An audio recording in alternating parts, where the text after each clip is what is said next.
Hello, welcome to Free Bible Commentary with Pastor Teacher Dr. Bob Utley. Be sure to visit Free Bible Commentary at www.freebiblecommentary.org. Now, here's Bob. All the discussion today in the convention over ordaining women, preachers or deacons, we've got the only woman who ever reigned in Judah or Israel, Athaliah. Boy, was she a doozy, I want you to know. And we're going to be dealing with her in 2 Kings chapter 11. She is the daughter of Jezebel and is going to act just like her. Woo. But before I get to that, I'm really excited about this thing that I have offered you, that I have sent to you, this outline. This is going to be the most helpful thing. We're going to try to get a little bit closer shot. You should have a copy of this. This is an outline of all the major events, of all the major dates, of the prophets, where they fit and whose reign and what's life. The enemies that Israel had at every period. On the back is post-exilic prophets. I think this is going to be really helpful to you. Now, this is a combination of a 60-foot chart that I did on butcher paper. And so it's a little confusing. You're going to take a minute to have to look at. The first page has, the top is one part of the outline. The second part's the continuation of the date line. The back is the third part. So the only way I could get it on legal-size paper for you, I think it's really going to clear up a lot of the uncertainty about all these kings, because there's one man in Judah by one name, the same guy in Israel, and they're flipping and flopping, and it's just hard to follow. This will help. Now, to study 2 Kings 11, you must read 2 Chronicles 23. The fuller account is 2 Chronicles 23, or at least it adds some details that the writer of Kings doesn't add. So you need to really read 2 Chronicles 23. Now let's think together. In chapter 9, we were in Israel.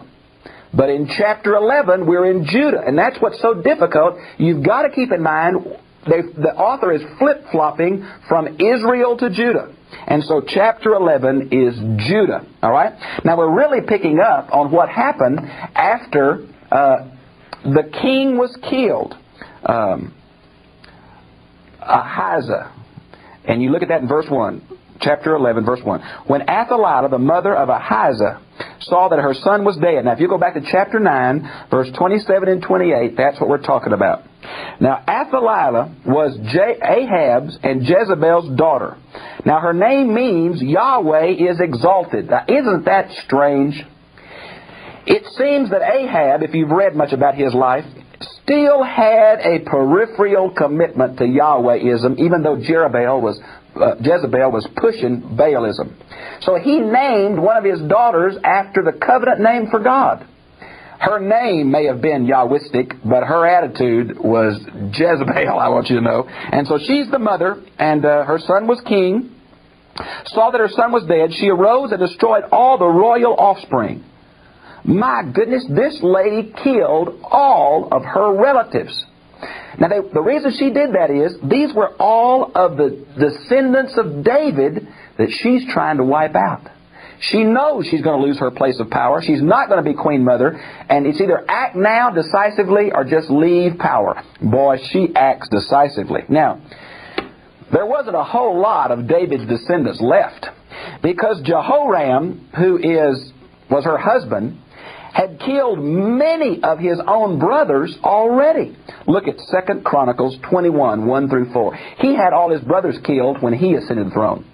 Now, the other thing is, a lot of these Davidic descendants were killed by an Arab raid that God engineered in 2 Chronicles 21, 16 and 17. So there were not many descendants of David left around. But all that there were, Athaliah went after. And she wanted them dead. Now, Jehoshabah, and the name in Chronicles is Jehoshabath, but anyway, Jehoshabah. Now she is Josiah's, that's going to be the king, that's going to be little boy, 1 year old, Joash. She's going to take Joash and hide him. Now she is Joash's aunt, okay? She was Jehoram's sister.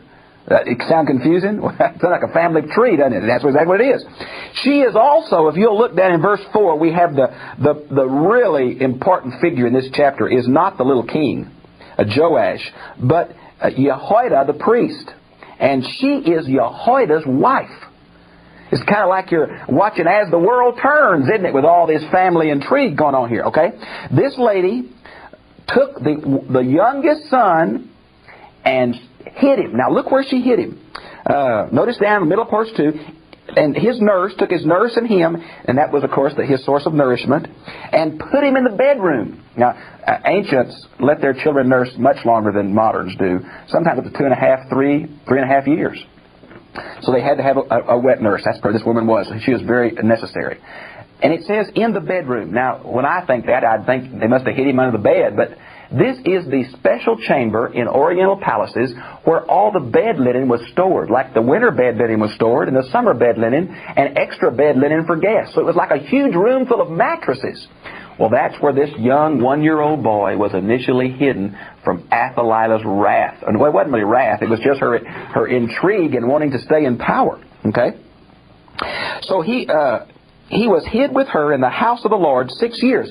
Now, her husband was the high priest. So it's pretty easy at some point during this time to get the boy out of the linen closet and into the temple. Now, the temple had many, many rooms where people could live. Matter of fact, I've got a slide of the temple that I want to show you. We're going to put it up, and I want to talk to you about it if I could, okay? Now, this is a modern rendition of what we think Solomon's temple looked like, and that's what we're talking about. You see that structure there. Those two pillars are mentioned in the Bible by name, and you walk into the Holy of Holies. But inside that building, there was apparently many rooms for the priest to live. And along that wall were porches where people could live. And that apparently is where that boy was hid for all of those years, somewhere in that temple complex. And it was very sacred. Some of those rooms nobody could go in but the priest. And that's how they hid this young royal heir of the Davidic throne. Now, while Athalilah was reigning over the land. Now, I want you to think about this. Here is this woman. Her son is killed, so she kills everybody else. She is a daughter to Jezebel. It was probably her ideal to get Jehoram to kill all his brothers anyway. Now she's just exterminated the rest of them. And here is a foreign woman on the throne of Judah right next to the temple. And she is importing the worship of Baal Melquat, the Tyranian fertility god. It goes so far that over in chapter 11, a little bit later in verse 18, they even built a temple to Baal in or near Jerusalem. They even set up a priesthood, and there was a high priest of Baal just like there was a high priest of Yahweh. Friends, you can't imagine how bad the amalgamation and eclectic approach to religion was in the 6 years that Athalilah reigned in Judah. Now, it seems like she's never mentioned the reign of kings in other parts. No one ever considered that she was actually a true monarch. But friends, she reigned over Judah 6 long, idolatrous years. Boy. Now, then in verse 4. Now, in the 7th year, Jehoiada, he's the high priest, we learn from verse 9, sent and brought the captains of the 100. Now, look at your Bible in verse 4. Do you have a word there? Mine has the Kerites. Does yours have that? The Kerites? Now, from 2 Samuel chapter 20, verse 23, a variant reading has the word Cherethites. Cherethites. Now, these are a foreign group that are often identified with David. Now, another group is the Pelethites. Pelethites. I think the Korites in verse 4 are to be identified with the Cherites of the time of David and Solomon. These were either foreign mercenaries, or some say they were descendants from the island of Crete and from the Philistines. I don't know. The etymology is very ambiguous and very uncertain here. But these were extremely loyal patriots. Friends, if you need to count on somebody when times were hard, you could count on these kind of men. And I think the high priest knew that from history and from personal experience, and he called these men to him. Now, these were the leaders of the different military guards and groups that protected the temple and watched the temple during different parts of the year. He called them together, okay, and brought them into the house of the Lord. Obviously, we're in Jerusalem, and here is the temple, okay? And He made a covenant with them. Now, here is the non-theological use of the term berith, or covenant. And so it shows He made a deal with them, made an agreement with them, had mutual aspects, and put them under an oath in the house of the Lord. They had to swear in God's name that they would not violate this covenant. Now, friends, to the ancients, to call God's name meant to bring God into that agreement. That was a serious thing to them. Okay? And showed them the king's son. Apparently these men, when they saw there was a Davidic ruler left, they were much more ready to follow the high priest's lead. You might want to see 2 Chronicles 23:2, because there's much more people involved than just what seems here. The fuller account in 2 Chronicles 23:2, where it says these leaders of hundreds went out into Judah and searched out Levites and priests and told them what was happening and said, now on a certain Sabbath, you come to the temple. Now what this high priest is trying to do, without raising any suspicion from anybody, he's going to get the change of guard on a certain Sabbath to stay, and the new change of guard to come.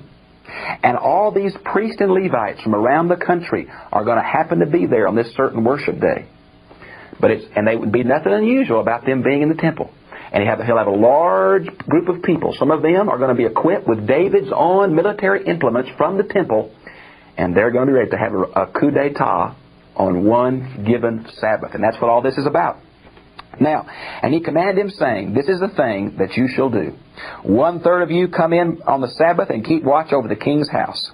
1/3 of you shall also be at the gate, sir. Now, we don't know where this is.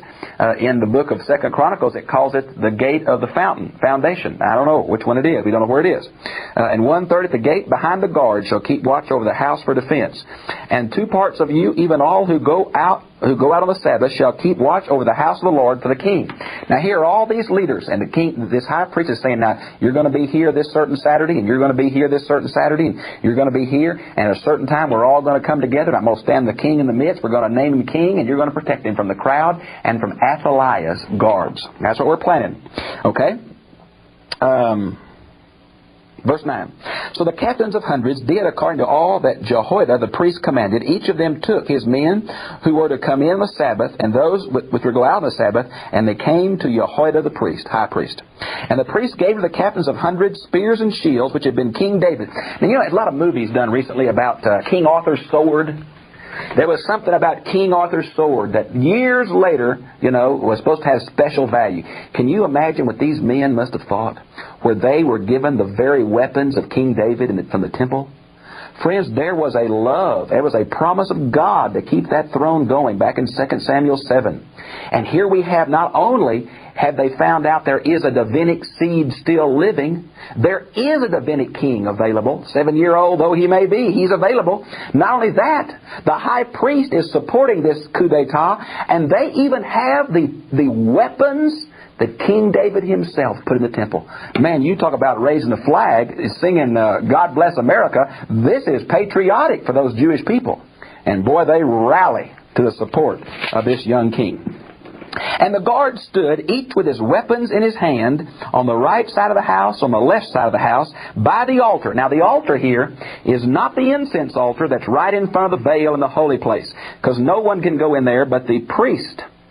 This is the altar of sacrifice. Now, I want to tell you something to be very good for you to do, is to get a Bible dictionary and on your own, draw in, with your own hand on a blank piece of paper, the outline of the temple. Where the Holy of Holies is, where the holy place is, where the laver is, where the altar of sacrifice, where the altar of incense, where the menorah, where the table of showbread is, where the porticos are, where the gates are. If you ever do that, now don't just look at a picture in a Bible dictionary. Draw it in your own mind from trying to read the biblical material. And you'll probably make a mistake or two, but if you do that with your own hand, you'll never forget it. So we're out in front of the holy place. There, right to this side would be the large sea, the golden sea, supported on 4 bullocks, would be the laver. And then right in front of that door of the holy place would be the uplifted altar of sacrifice, where the blood of victims was poured out at its base, and the fat and the entrails was placed on the altar to burn. Now that's the altar we're talking about. Okay? Verse 12, then he brought the king's son out and put a crown on him. Now the Hebrew word for crown is etymologically related to the word Nazarite. The word for crown is Nazar. Now, there is a obvious linkage here between dedication to God. So the crown was probably a band of gold, a Nazarite, committed to God, the crown, and gave him the testimony. Now, what is that? Well, either the priest is putting the two stone tablets of the Decalogue that God wrote with His own finger and gave to Moses that was in the Ark of the Covenant. Now that seems hard for me to believe for two reasons. Number one, I don't think anybody at this stage of the game is going to open the Ark of the Covenant and get those things out. That's become too holy. Even the high priest can only enter once a year on the Day of Atonement. He has to fill the place with smoke with the incense altar and take the blood of bulls and goats for sacrifice. He's not about to open that thing up. He'd be afraid to die. And besides, can you imagine putting two I'm going to use an analogy, concrete slabs on the lap of a 7-year-old boy? No. I think we have a copy of the Torah. Maybe the full Pentateuch, maybe just the Ten Commandments, I don't know what. But some part of that law at Sinai was given to that king as a symbol that he is Yahweh's representative to fulfill the covenant obligations. And that's the word testimony. Exodus 25:16, Exodus 31:18. And anointed him. Now remember, anointing is the root word of the word Messiah. And it means as a symbol of the unique calling, the unique equipping, and the unique task given by God to prophets, priests, and kings. Now this is where John Calvin got his theological outline for the life of Christ. Prophet, priest, and king. He fulfills all those functions which in the Old Testament were the ones anointed. And He is the supreme anointed one, the Messiah. Now, they clapped their hands and said, "Long live the King." It's a very common thing. You can follow it in your reference Bible all the way back through Israel and Judah. Then Athaliah heard the noise of the guard and of the people. She came to the people in the house of the Lord. I bet she had been in the Lord's house. This is a fertility worshiper. She had gone to Baal's temple. She didn't go to Yahweh's temple, probably. Now, probably there's a strong enough Yahwistic group to keep her in check. She couldn't close that Yahwistic temple down, but she didn't go there. Here we have her rushing into the temple area, okay, because she heard that noise. She looked, and behold, the king was standing by the pillar. Now, this idea of the king standing by the pillar is one or two things. I have forgotten the name of those pillars. One of them is Bochim and one is something else. But they're named on either side. And either the king stood by one of those famous pillars, or the word pillar here means a raised platform in a conspicuous area where the king normally stood on worship days. Now, because of other places like chapter 23, verse 3 of 2 Kings, and 2 Chronicles 23:13, and especially Nehemiah 8:4, I believe it's an elevated platform especially built for the king so all the people could see that the representative of God was worshiping with the people. And so I think that's what she saw. The king was conspicuous, a 7-year-old boy. I bet she knew she missed one, and she knew right off who it was and what was happening. According to the custom, that means that's where the king usually stood, with the captains and the trumpeters beside the king, and all the people of the land rejoicing, and the trumpets blew. Then Athaliah tore her clothes and cried, "Treason, treason."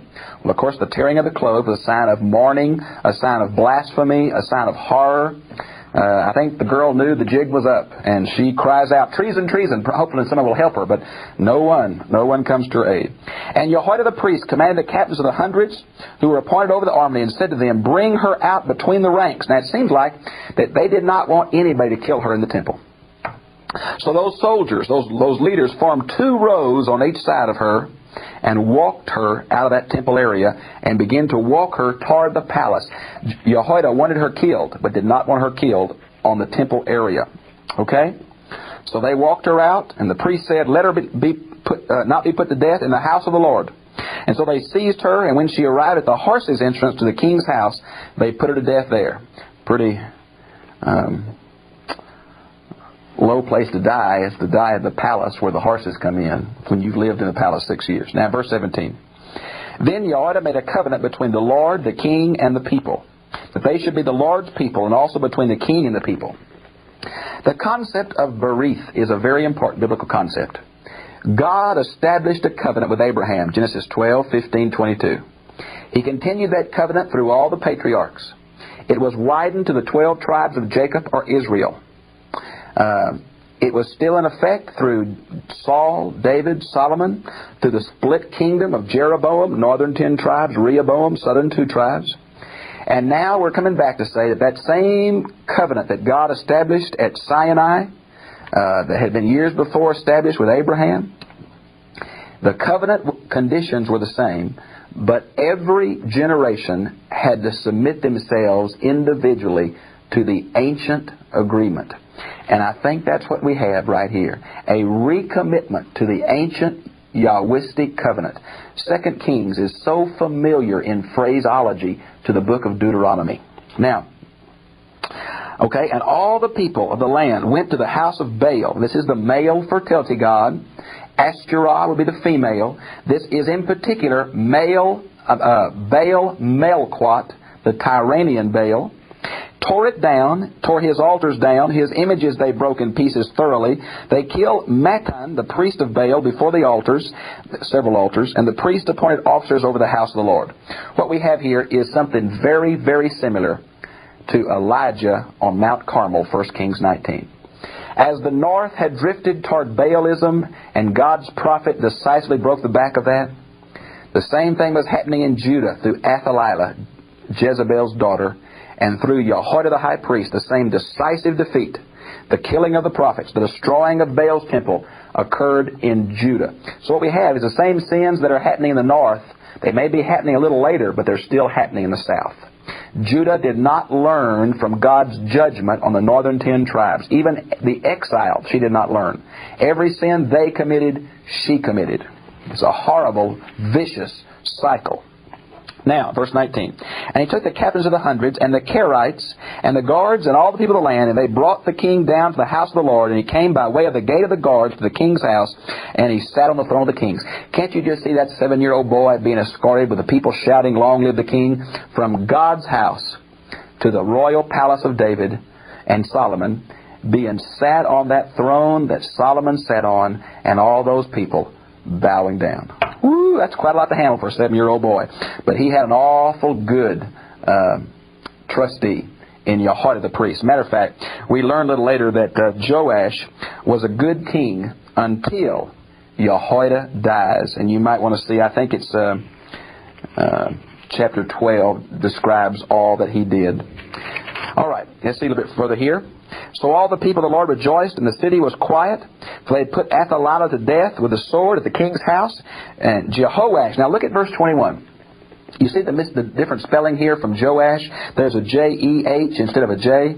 Well, now J-E-H is the covenant name for God. There is no J in Hebrew, so it's Yah, Yahweh. Now, J is a contraction of J-E-H. And so the spelling is really the same. If you look at chapter 12, verse 1, it has that different spelling. So Joash and Jehoash are the same person, exactly. He was 7 years old when he became king. He reigned 40 years, and he was a pretty good king until the high priest died. And if you look over at 2 Chronicles, you'll see how far he went astray when the good high priest died, and the princes led him back toward Baalism. It's a sad tale of great victory and promise and faith and covenant and great sin and rebellion, and the same sins repeated over.